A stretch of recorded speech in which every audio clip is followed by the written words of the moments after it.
But they're brought in here then off of the packing line. The first conveyor over here, or it's a tank is what we're seeing now, but they're dumped in there. We bring them in bushel crates, and they're all hand sorted and so on as we go. But they're dumped in that first tank there, which at the time we're running will be full of water with chlorine in it to sanitize them. And they're elevated out of there. In the middle machine here is a washer, so that they're washed again in here, and then they come off of that into a belt there that's an inspection belt where we can watch them kick out anything that's got any rot in it or whatever, and they go in the elevator. And so they're elevated up through the wall.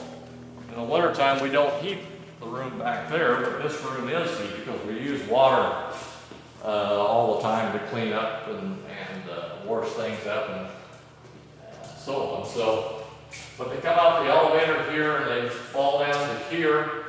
This is a grinder that grinds the apples up into pretty much consistency of applesauce. And once they're ground up, they fall in here into this cloth. And this is about 4 foot wide, but it runs through the whole machine. The apples fall into it here, and then the edges of it by guide rollers and whatever are folded over, so you basically make a tube out of it with the apples inside of it.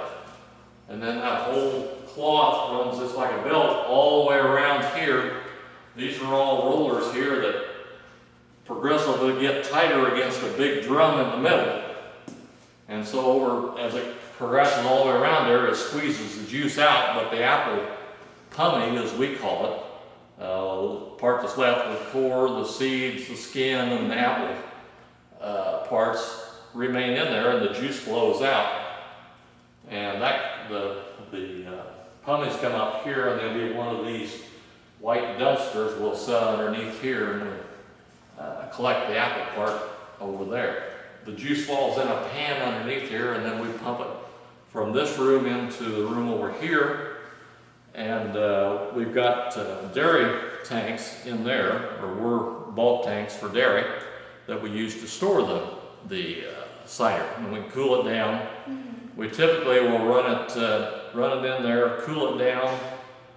Then in the last few years, we've used an ultraviolet process to accomplish the same thing as if you were pasteurizing, except it's done by ultraviolet light. But that kills the bacteria and any pathogens in it.